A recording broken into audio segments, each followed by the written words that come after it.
Hello, everyone. Um, Welcome to our third session of this year Canvas Summer Academy. My name is Breza Ratze, and I serve as a program director at Canvas for the last 15 years. During the previous two sessions, we had the opportunity to hear some amazing experts and activists talking about our new reality with COVID-19, threats to democracies worldwide. We tackled some environmental issues and discussed ideas how to move forward to a greener future. Today, we will talk about campaigning in pandemic and how campaigns have changed and what has changed. And we will use this session as an introduction to our final fourth session, when we will talk about digital space and all the digital threats that our activists are facing.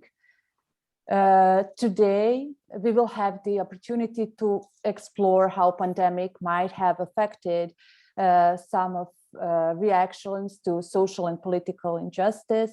We'll talk about COVID-19 and how has made us more reliant on digital tools for connections and communications, but dealing with pandemic restrictions and physical distancing rules, like how activists have embraced digital technologies to do campaignings and raising awareness. All this raised a lot of questions in the last 18 months. And some of those questions that we will actually try to explore is, if this hashtag can really create a social change, and did going online influence on election campaigns and election results that occurred in 2020. We will talk about this new terminology that everyone is using by now, like echo chambers, and how to escape them. And then also we will try to, talk about ways to escape digital disinformation, and also, how actually to escape digital disinformation, but avoid censorship, and where are the lines.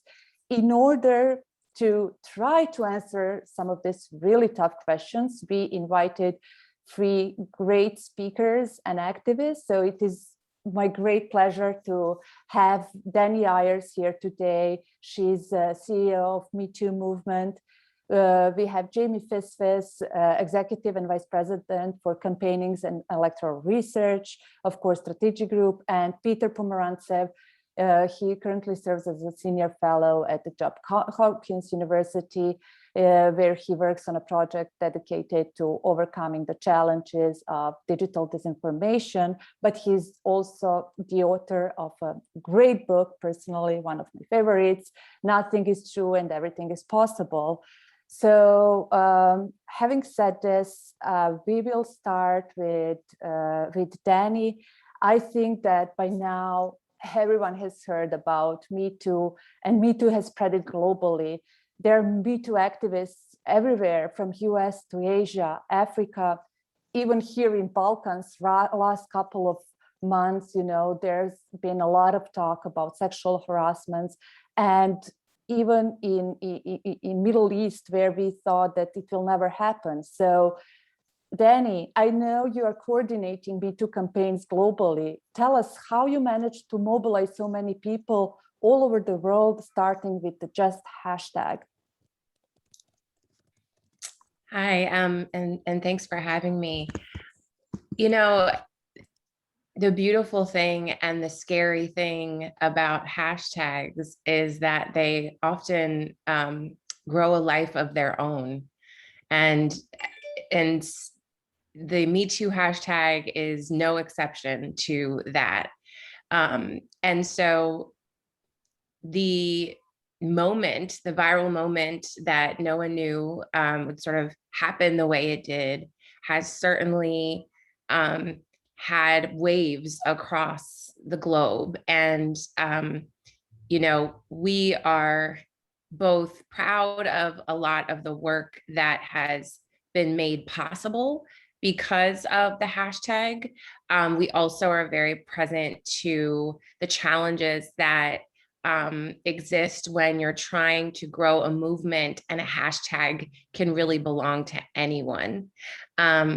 The global work has been fascinating and has been empowering and inspiring, frankly, to see. Me Too, as was originally sort of created by the founder, Tarana Burke, was very much about centering our most under-resourced communities in the fight against sexual violence.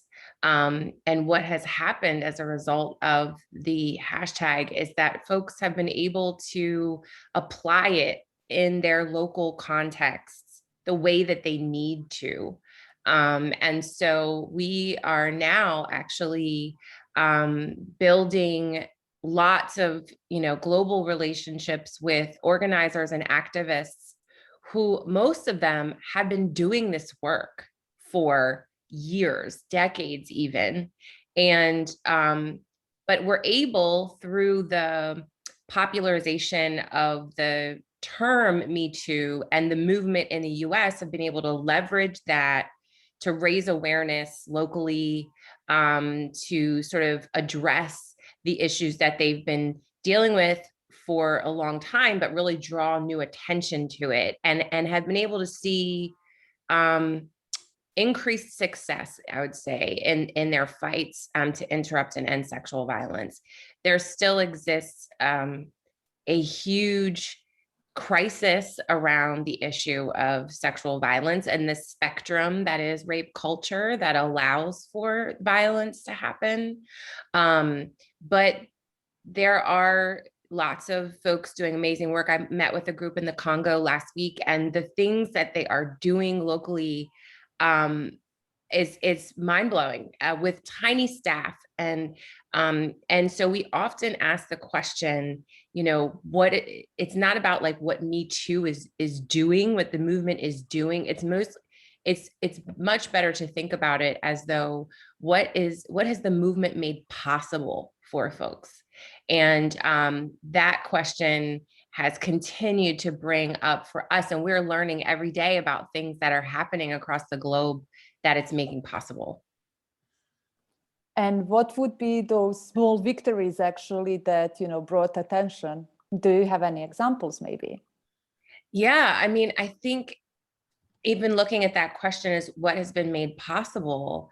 The conversation, being able to talk about the issue of sexual violence as a mainstream issue, as a community issue, instead of, oh, this bad thing happened to this person, and that is an individual unfortunate circumstance. You're now hearing, as a result of the movement and the way folks are applying it in their local context, you're hearing about folks talk about it like they talk about issues like gun violence.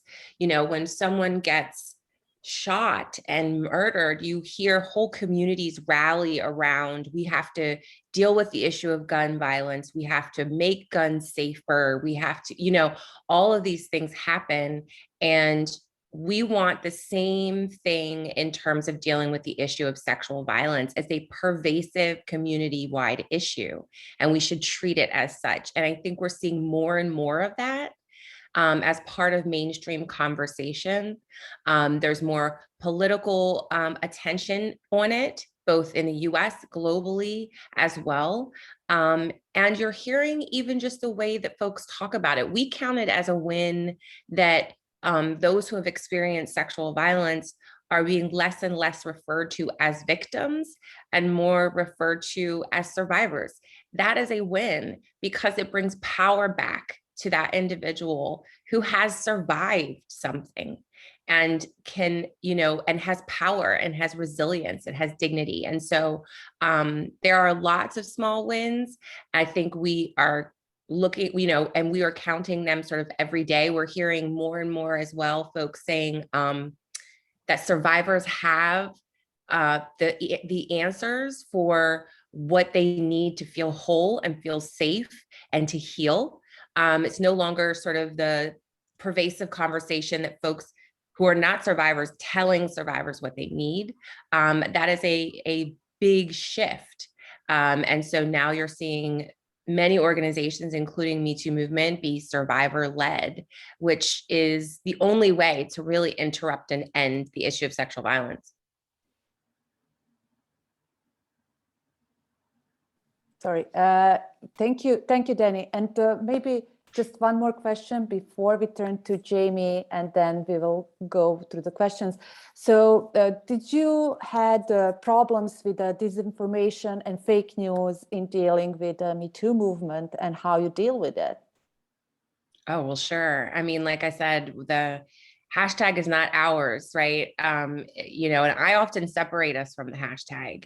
We, as the Me Too movement, we are not the hashtag. Anyone can take that and use it and apply it, and they have. There are lots of folks who have co-opted the issue of Me Too. I think the biggest challenge that we face is the mainstream sort of theory or stereotype that Me Too is about taking down powerful men is one of the biggest myths that we are not about.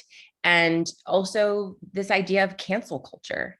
We are not about cancel culture. In fact, we don't believe in throwing people away as a result of committing bad acts.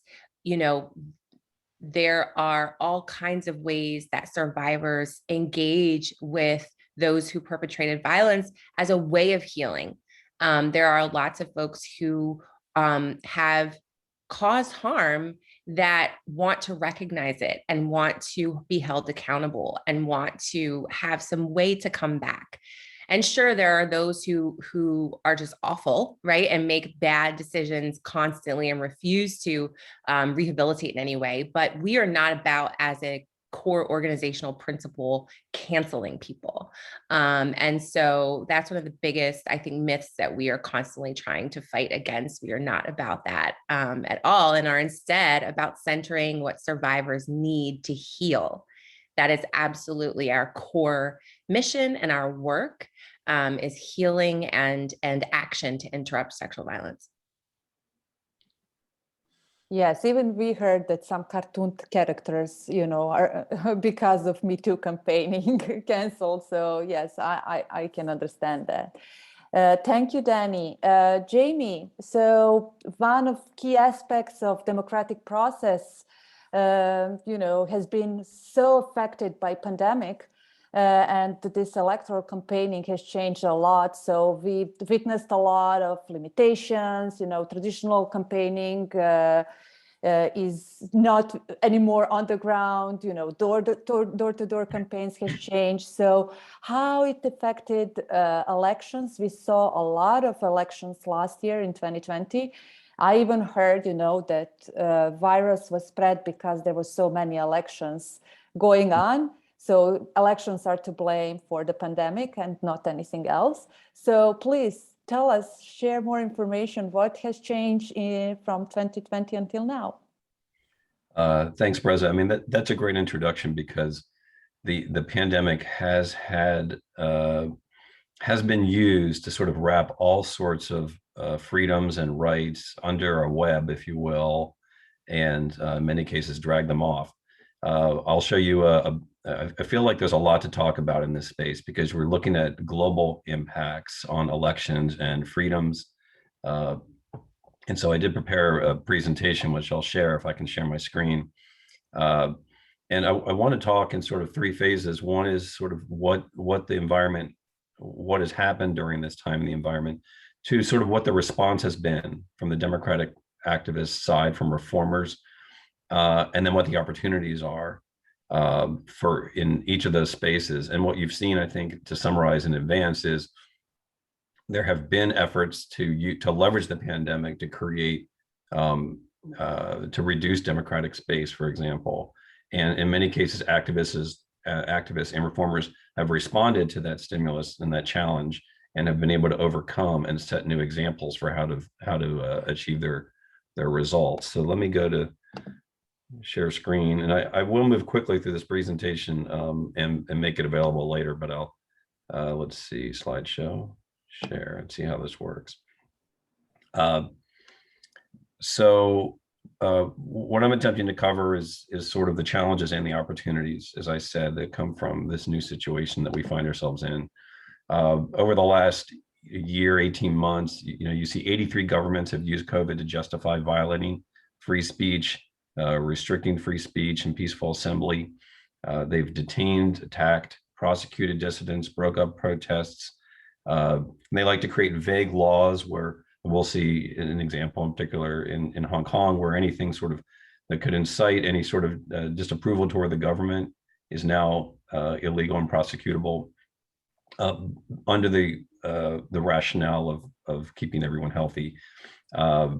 Victims, of course, have included journalists, activists, healthcare workers, opposition groups, and really anybody who dares step forward and say, the government or these institutions are not responding well to the spread of the coronavirus. And suddenly they find themselves in the crosshairs just for speaking out. In China, Cuba, these other countries, you see government freedom of speech violations are affecting hundreds of thousands of people. Folks in detention almost indefinitely for criticizing government responses. In Uganda, you have an opposition candidate where the protesters were fired upon for protesting their arrest. So all of these have some trigger in this sort of desire from autocrats and folks in control to say, you can only do so much protesting and complaining about COVID-19. In fact, we're going to create this new sort of regime of restrictions and encroachments in response to that. Where many of us, of course, are familiar with what's going on in Hong Kong. You had a situation where the pro-democratic movement had gained steam in late 2019. They were leading local elections. Next thing you know, the government's putting in place guidelines to prosecute or fine those protesters, postponing elections, and then this new national security law making inciting hatred of the government punishable by life in prison. So you never know when you're walking up to that line.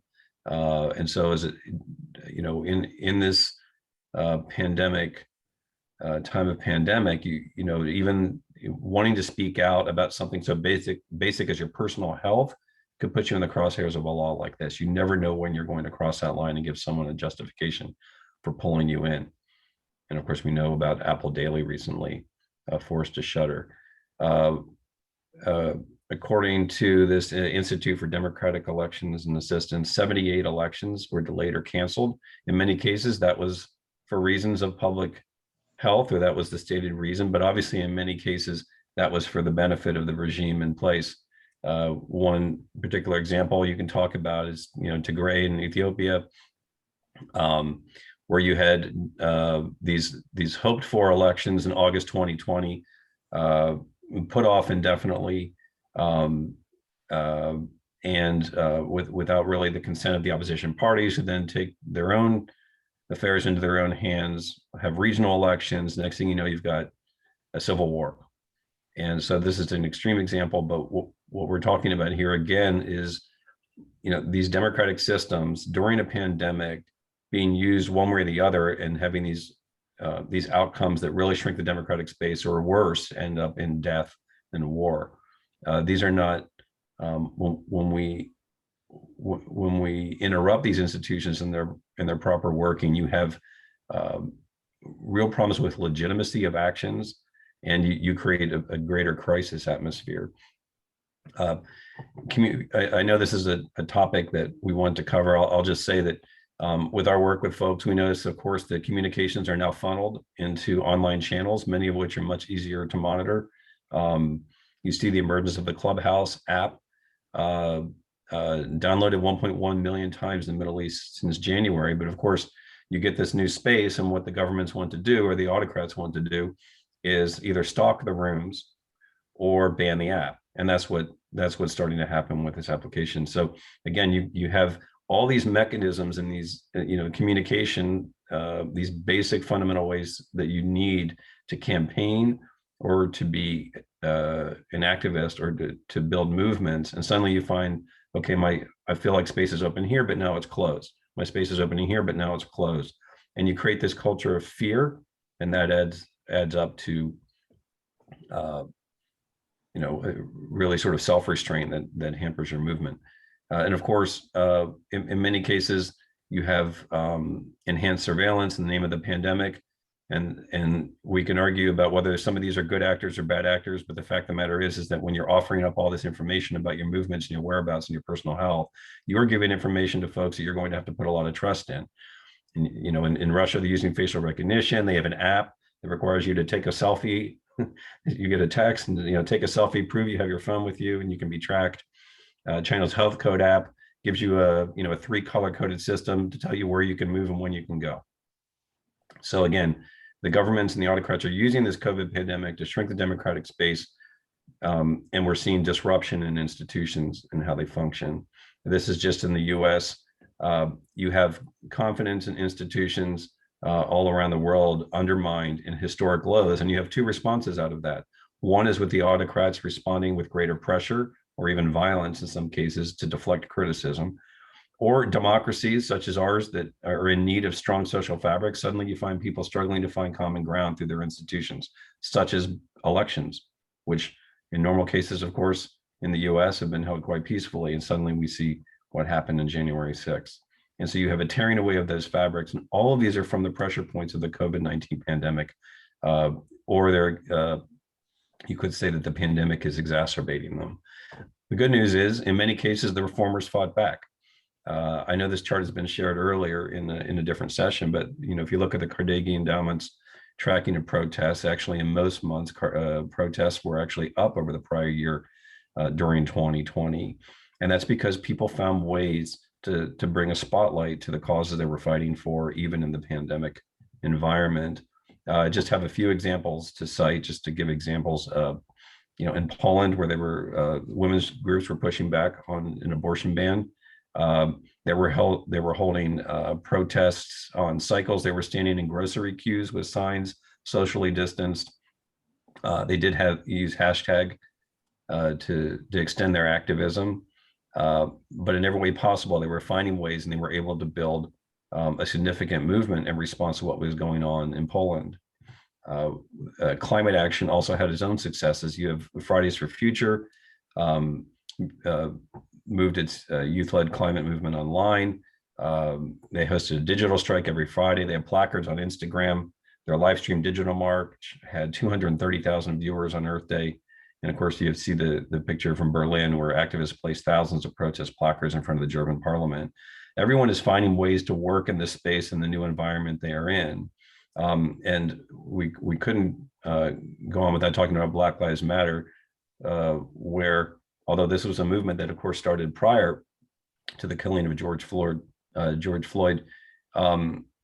traction and the movements, the protests that were organized organically out of this were historic here, even under the restrictions that happened in the U.S. And then these protests spread around the world in solidarity. Again, reformers were finding ways to get their voices heard, and this was one of the biggest and really foundational movements that we saw during COVID-19 that was successful.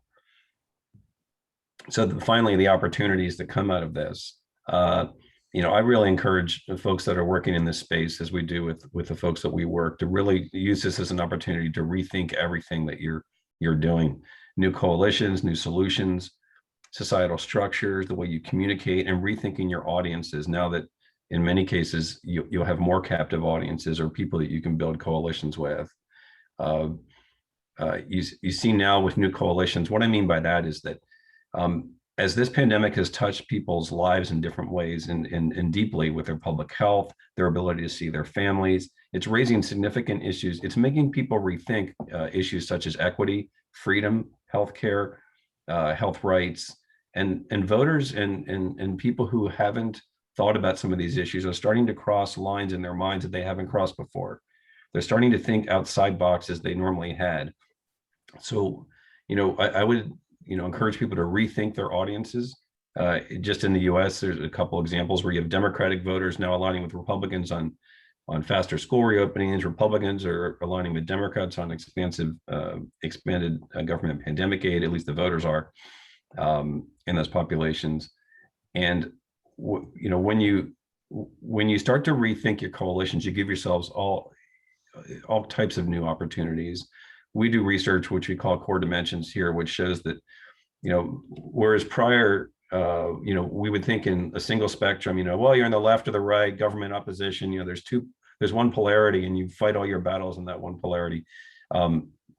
We consistently show that COVID-19 is splintering those polarities and giving you more than one way to talk to people. You can build coalitions on 2 dimensions and 3 dimensions when you think about people's values and their polarities. And that is changing how you win elections and build movements. You now see solidarity with a person that you didn't see solidarity with before because they've rethought their entire approach to the world. It's very, very powerful opportunity. When you're out there being an activist in this world, don't be put off by the lack of trust in institutions, because it doesn't always correlate to people not wanting government to have a role in that space. You can say that this institution isn't doing a good job, and you might have some nihilists saying, well, let's just get rid of that institution, right? And that's not necessarily what's being communicated there. People are saying, well, maybe we need to fix that institution. And so you'll start to fight these battles, and you can really find common ground with people who want to find sort of a reasonable way to talk about these issues. So as trust in these institutions goes down, don't abandon those institutions. They need to be fought for more than ever. They're protecting our freedoms that you're fighting for in the first place. And finally, just rethink everything, right? Black Lives Matter is rethinking is foundational in the way it challenges, the norms of policing and justice. And that's one of the reasons it's so powerful, is because it's giving people an opportunity to think about the foundations of their society and the roots of their society. And in COVID-19, they are willing to think about that. It's not some, good old time where, everyone's, busy watching their latest episode of Friends or whatever. Well, they might, but things are serious now. They're willing to reopen how their lives are being impacted. You think about the creative tactics in climate action, with the case study in Poland and women's rights. And again, you see everyone rising to the challenge with creativity, new audiences, tactics, foundational thinking. And that's my sort of parting word here, is that this is an opportunity to think anew everything you're doing. And you can expect the autocrats to respond in kind as they always do. And then you're going to need to raise your game again. And that's just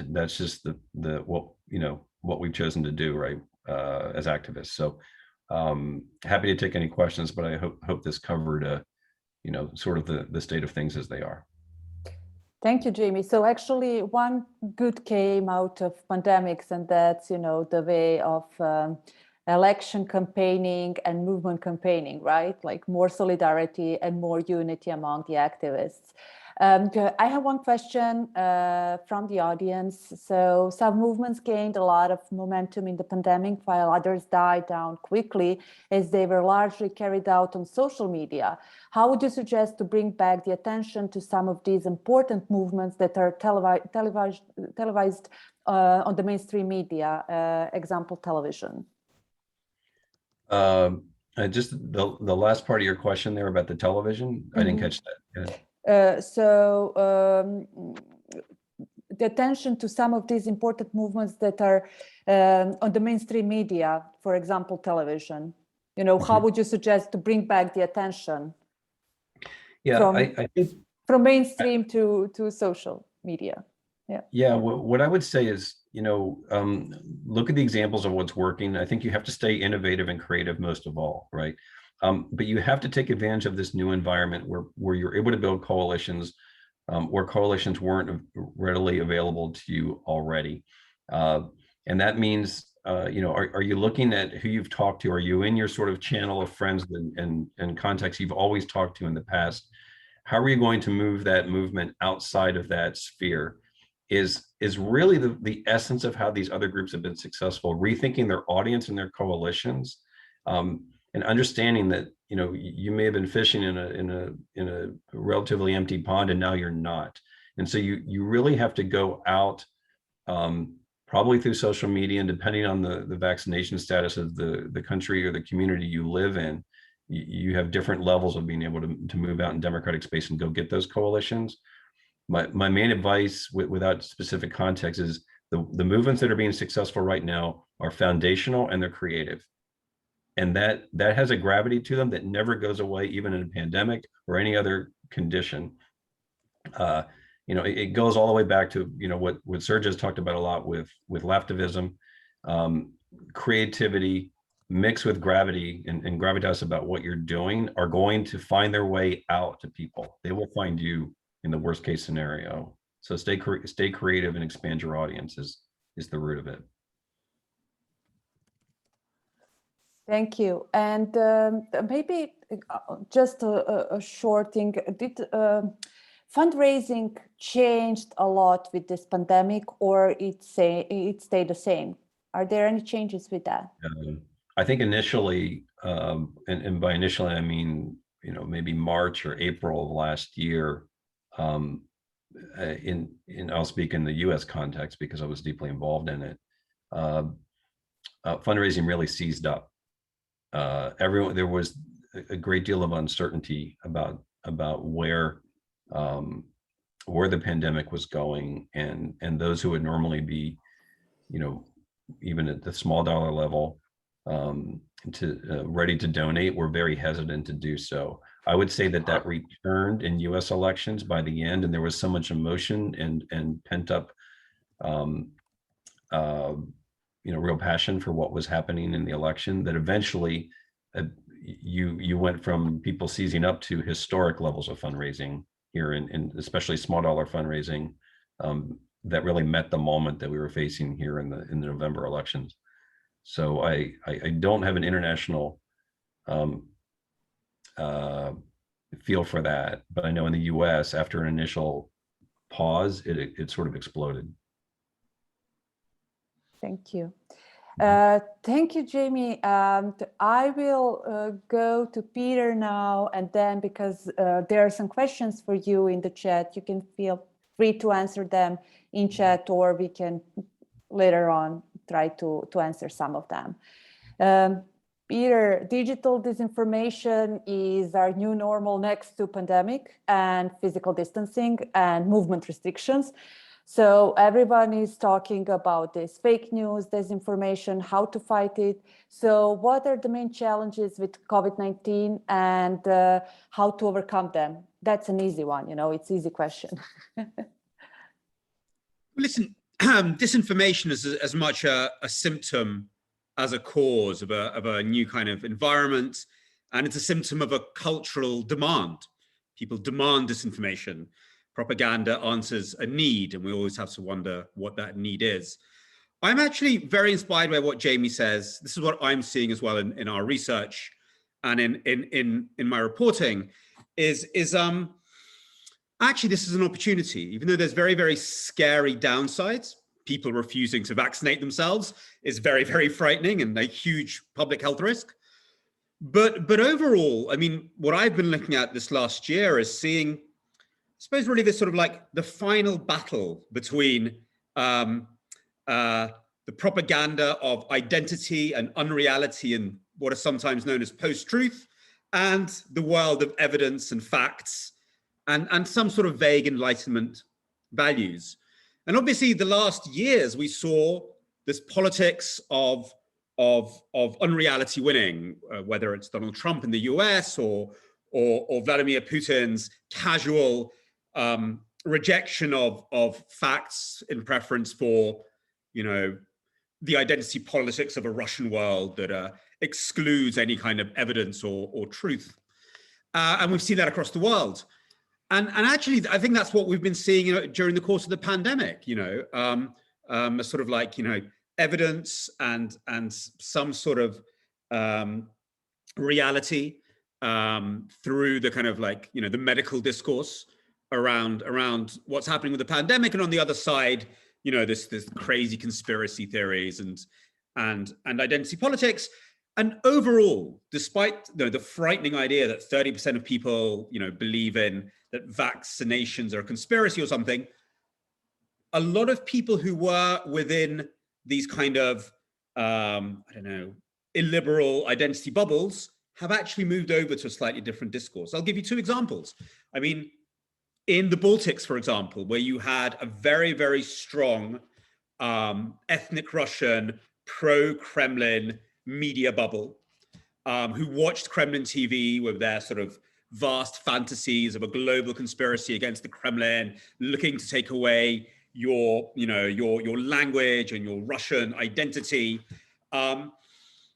not based on any facts, but based on sort of various types of post-truth propaganda. We see a lot of these people leaving the Russian media space and starting to watch normal, very boring Estonian public TV because it's got really good information about vaccination and about what's going on in the pandemic. And even though people will say, I want Sputnik, I will only take the Russian vaccine, when it comes down to it, they take Pfizer, So we see people moving away from these kind of like, I use the word identity politics very carefully. There's nothing wrong with identity in politics. I'm using that as a shorthand for this. Other people call it populism. I don't know. We're all looking for a word for this sort of politics towards something grounded in reality, where we can start having a democratic conversation based on rights and facts and all these boring things that were sort of thrown out of political discourse. I think I'm not a huge expert on America. I will be by this time next year because I'll be moving there. But it seems to me there are less people who believe in crazy vaccine conspiracies in America than those who supported Donald Trump. Yes, still half the people, but that's already less, than those who wanted to make America great again in a very, very sort of vague and usually very aggressive way. So I think, in this great battle between the politics of post-truth and the politics of boring Enlightenment things like medicine, I do think we are seeing some victories. It's far from total. We still live in a very, very scary world where a lot of people are refusing to be vaccinated, for example. But I do think there are new chances. And as Jamie says, there's new chances for creating new coalitions, new discourses. I don't really think about, I'm not a politics guy, I'm a media guy. So I'm just thinking, how do we bring in more people to a kind of a media environment where evidence matters, where listening to other people matters, and all those things. And I do think we have a chance. I would be very careful as well in typecasting the victims of COVID disinformation. You see these scary figures in Ukraine where we work a lot. 40% of people, 50% of people scared to take vaccinations. We started doing research. 20% were just scared of the cost. They were really worried they'd have to pay for it. 20% didn't trust the health authorities, but they trusted if an international agency did it, and so on and so forth. So very important not to categorize everybody who we think are victims of disinformation to one bubble. There might be 10% of, and I use this word maybe not particularly professionally, 10% might just be crazies, but others might have a lot of really, really rational, understandable fears, as we saw in America, where certain communities had fears about vaccination because they had a terrible historical experience of the medical authorities. All those things can be dealt with. Those are conversations that we can engage with, which is already a big, big progress from Brexit, where it was just about, I feel it. I feel British, or I feel European, which were discourses that were, from my point of view, impossible to engage with. So I see progress, but progress at a terrible cost. I suppose reality has reemerged. And why has reality reemerged? Because death is the only reality that's total. Everything else is negotiable apart from death. And then when death has entered so violently into our lives and it's such an everyday occurrence, people have returned a little bit to reality in the most tragic of ways. So how should an ordinary person consume all this media or get an understanding of the current affairs, how to consume it? Yeah, so listen, I think it's frankly unfair the way we pile on all the responsibility onto people. There's media literacy and all these wonderful things that are very, very important, but it's really up to the communicators of good information, whether it's public health or state or media, who I think has a huge responsibility in this environment, largely a responsibility in the countries I look at that has not been lived up to, frankly. And it's up to us to communicate these things and reach out to people and engage people. So I don't like this kind of like blaming people for this when there's somebody's job to talk to those people. The big danger that I see from where I'm sitting looking at propaganda is the politicization of the health discourse. Yeah, health, you shouldn't care whether your doctor is Republican or Democrat. Yeah, you shouldn't care whether your doctor is pro-Putin or what their opinions are about NATO expansion. It should be irrelevant.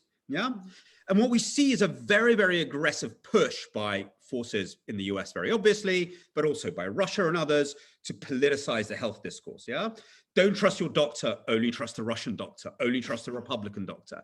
That's very dangerous. We have the obvious, experience of the 1930s where that was really the most insidious idea of the Nazis. There is Nazi science and there is Jewish science, and we only believe the Nazi science. We have a huge responsibility now to make sure that scientific language remains above the fray, above this. Media, I think, are playing, in the countries I look at, a very negative role. Instead of treating COVID as a health issue, they're treating it as a political issue. They're pushing up headlines that put this into a political and geopolitical framework. So I think media has a lot of responsibility here, which it needs to improve on. And can we regulate the internet and, but at the same time avoid censorship? I mean, as we were organizing this session, we had, bans from Google, Facebook, Twitter, just for using some words that, you use them in every day. So what is actually what are the borders between regulating internet and censorship? Well, this is a subject that we look at a lot at, I should plug, our little research initiative is called ARENA. It's at Johns Hopkins University, used to be the LSE. This is something we think about a lot. And I think when it comes to health, we're actually in a very interesting zone. I mean, overall, our formula is always, you can't really do anything about, censor political speech. You can censor behavior. One bit of false news on the internet is not a problem. The problem is hundreds of thousands of bots pushing it. So let's regulate this artificial amplification. Let's regulate the way we target people. Let's give people the right to understand who's targeting them. But there's all those sorts of things at the architecture, the infrastructure, and the amplification of the internet that we can regulate without really getting into political speech.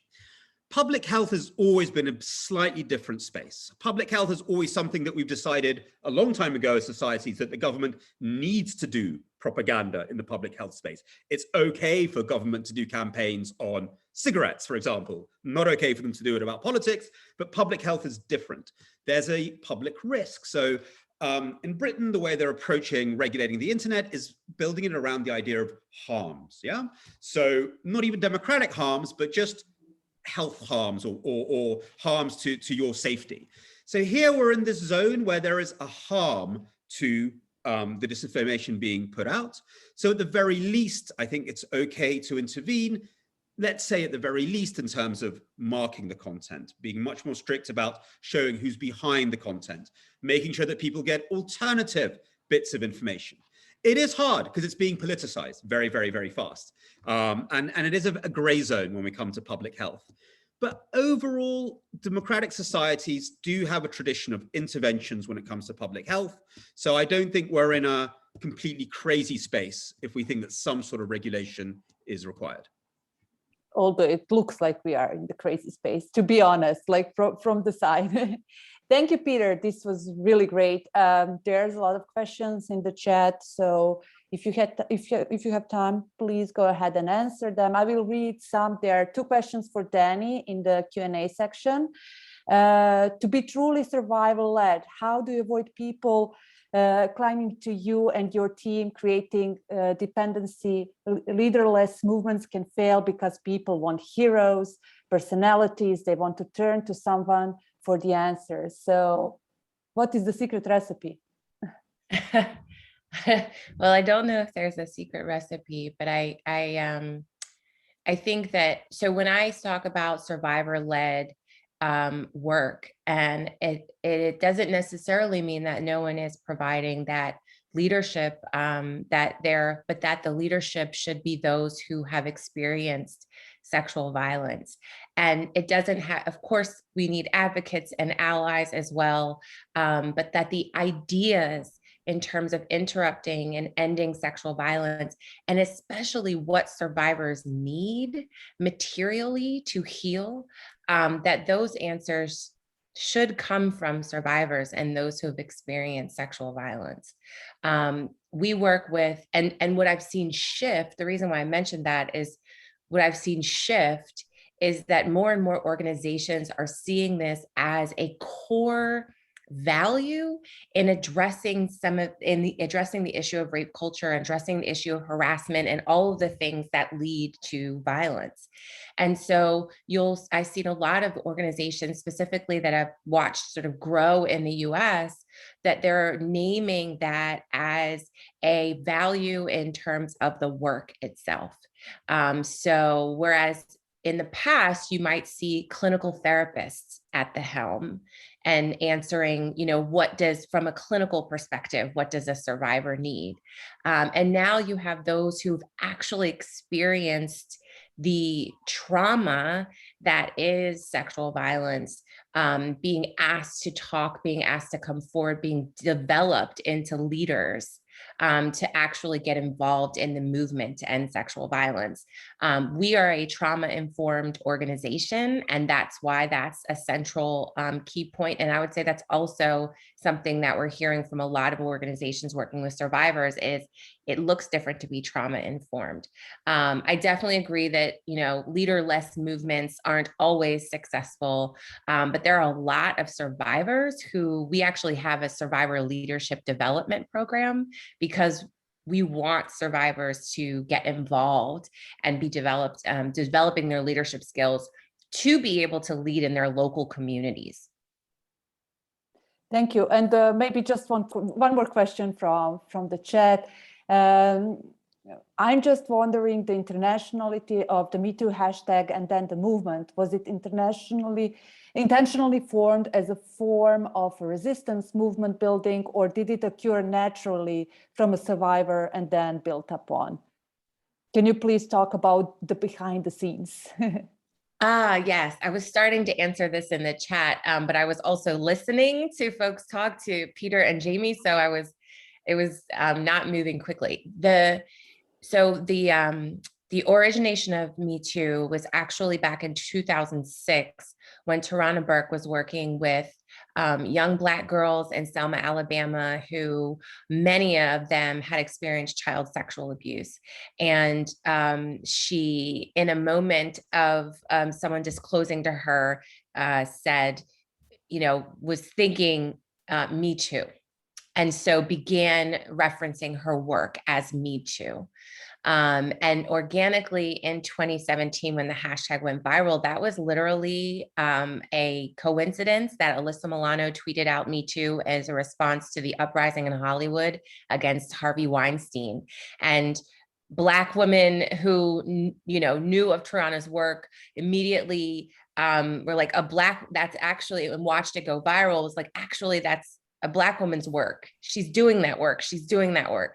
And was able to kind of raise awareness. And Alyssa Milano reached out to Tarana, who was scraping together 2 pennies to try to work with girls in high school age girls who have been affected by sexual violence.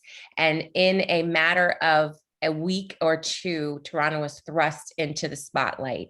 And it gave her the platform to actually build out what it means and what it has meant for her entire career to really work with survivors of sexual violence, and what it means to actually interrupt and end the global health crisis that is sexual violence. So I build movement infrastructure. I build social justice organizations, and she asked me to join her to build out the infrastructure, and we've been building the plane and flying it ever since. And congratulations on your work locally. Thank you. Jamie, although this question is addressed to all the panelists, but I think you're the right person to give an answer. How can we ensure prevention of misinformation in the regions with ongoing conflicts where media coverage may be limited, such as the most recent conflicts escalation between Israel and Palestine, where the mainstream media was accused of being primarily based? So what's your, how do you see this? Well, anytime you're working in a place where you're dealing with an information flow that really suffocates your own, again, you're going to have to turn into to organic networks to expand and to sort of bubble up from below the points of view that you're trying to express. So the first thing you're going to have to do again is you're going to have to maybe have a little thinking session. You have to identify your coalition. You're going to have to identify how you're going to reach them, probably through social networks, or again, if you're able to, depending on the vaccination status in your area, if you're able to start regrouping again. But you're going to have to be creative about how you create visibility for your movement in times like these, especially if the mainstream press is not going to give you the airtime that you need. You saw some of the outdoor protests that people were able to do using placards, using visuals.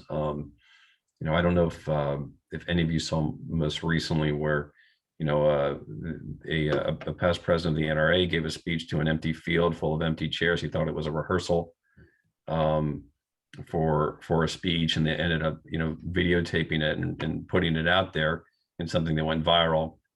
That's a pretty heavy production, but it just speaks again to the creativity people are using to try to get attention drawn to their point of view and their message.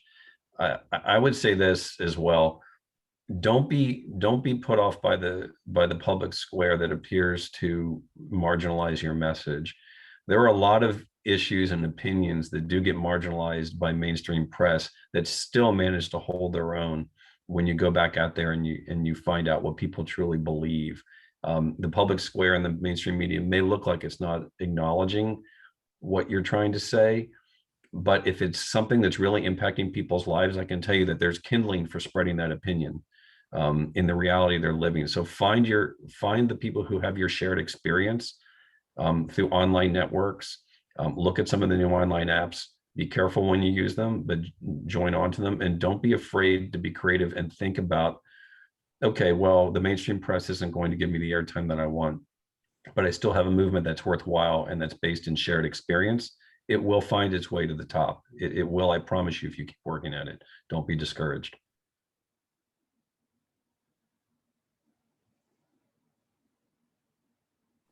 Thank you. Peter, one more question for you, again, easy one. How can we deal with the majority of people believing in conspiracy theories, and what to do with these echo chambers that we are seeing a lot now these days? So, I mean, we've been doing a lot of research on conspiracy theories and trying to understand why people are inclined towards them. Look, you've got to understand audiences much better. I mean, that's what the other side is doing. The propagandists do a hell of a lot of audience analysis and then exploit it. We need to do it in ways that are ethical, that are open, that are not sort of sneaky. But we do have to start talking to people a lot more and not simply lecturing them and telling them what we think they should believe. There's a wonderful movement in journalism around engagement journalism that is all about being audience-centric. That's a step in the right direction. So I think that's very important. Really stop lecturing people and start listening to them and understanding them. Stop putting them in categories. Don't assume the echo chamber is one thing. I had a very tragic conversation in America with one of the sort of liberal cable news networks, asking them, well, when are you going to try to engage the other side, the audience of the other side? And their answer, and I won't say which particular network it was like, what do you mean engage them? Our aim is to get our audience to hate them. That's what we do. That's how we make our money. I think there's a trend in very respectable media, which is really inspired by the worst forms of capitalism.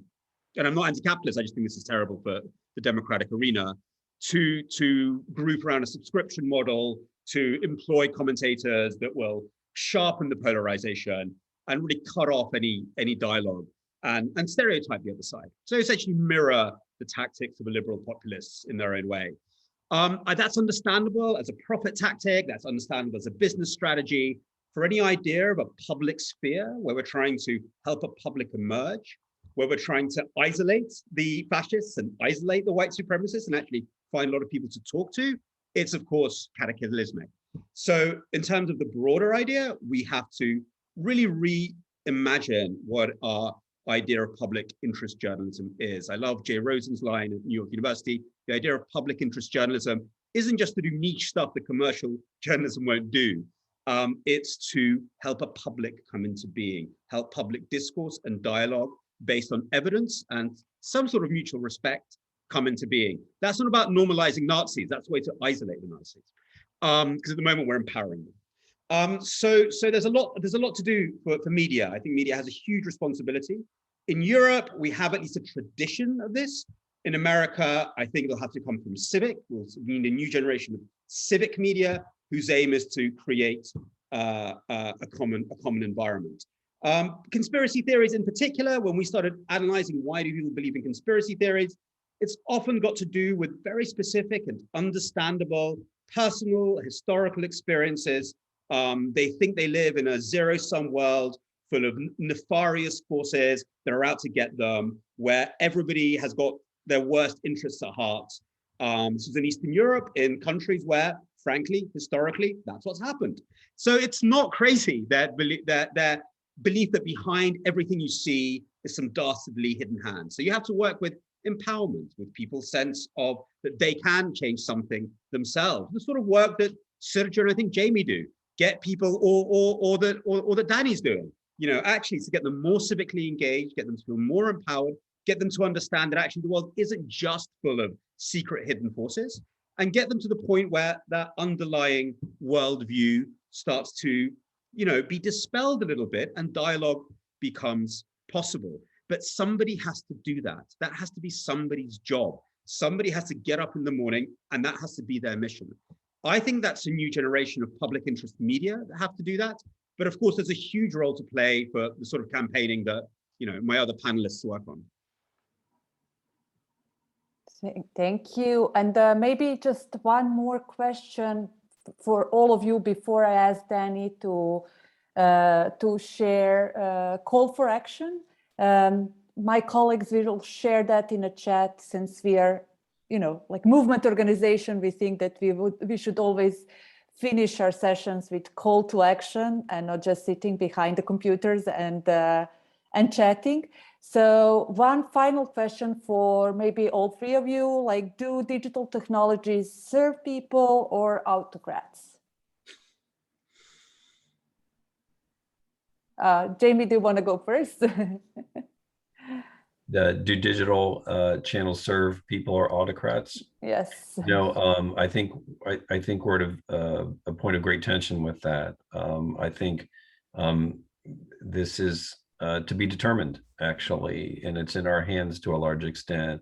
I would say that there's this sort of evolution where activism figures out a way to channel it for their benefit, and then autocrats fight back. As Peter says, they really study their audiences and how to manipulate them, and so they gain the advantage. And then the activism community needs to find a way to respond to that stimulus and succeed. What Peter's referring to, I think, is where that balance is happening. It's happening at the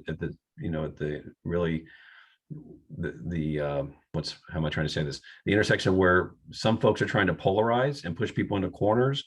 The more they push people into corners with their polarization, the less common ground there is, the less risk there is of a larger movement that can actually succeed. So I would just say in your activism, you can gain control of those social channels by resisting the urge to polarize that feeds right into what the autocrats want. Try to build your coalitions over 50%, 60%, 70%. Keep as many people in your coalition as possible, and you can keep winning that battle. But I don't think the ending is written on that yet. And I think that's just going to be a constant struggle. Thank you. Peter? I completely agree with that. I think there's something else now that's emerging,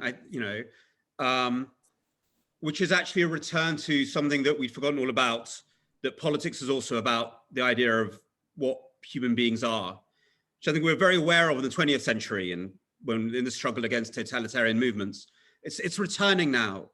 The argument that the Chinese Communist Party make, and actually, if you talk to a lot of people in Silicon Valley, they will repeat in their own ways for their own just purely financial aims, is that, to paraphrase Shakespeare, we are such things as data is made of. So their argument is that you will be surveyed, you will have no rights, we will know everything about you, but in a world of data, totalitarian control, centralized control is more effective. Yes, we will know everything about you, you will have no rights, but because we know all your pornographic searches, we'll find you the ideal wife. Because we know everything you've ever read, we will find you the ideal education system. Because we know how you walk, we will find you the ideal, etc., etc., etc., etc. The argument they're making is maybe democracy won with your messy rights and checks and balances in the old 20th century, but in the new technology, only totalitarianism wins. Whether it's corporate totalitarianism, where the company knows everything about you, or whether it's the political one. I mean, the political one is a lot worse than the corporate one, but the corporate one still has the same kind of logic behind it. And I don't agree. I think the algorithms don't know everything about us. There's a wonderful book by Joanna Kavanagh called Zed, which is really the 1984 for our times, where she draws this world where the algorithms are in charge, where this kind of control is exerted on people, but it keeps on going wrong. Because the algorithm can't find you the person that you will love. And the algorithm can't choose the ideal career for you because we are not data. Data can be very, very convenient, solve lots and lots of issues. I'm not anti-data, I'm not Luddite, but it's not what it is to be human.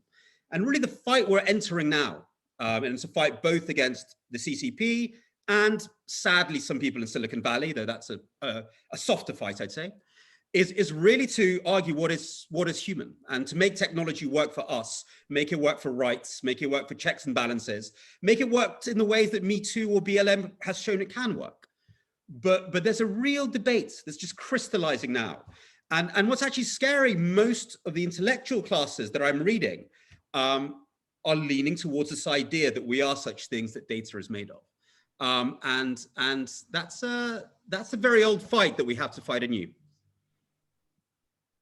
Danny, I know, like, we use Me Too as a case study to show positive effects of online campaigning and what can be done in this new digital world. So what do you think? Like, does it do good for the population, or there are more damages than good? Yeah, my answer to that depends on which day you ask me. We spend a lot of time trying to decide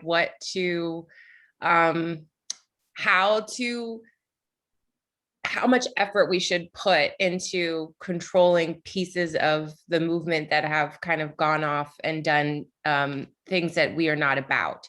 But today I'm feeling optimistic, and I do think that the reality that I live inside of every day is that there are so many grassroots global organizers who have told me that they would not have had any of their small wins without the prevalence of the Me Too movement in the global media space.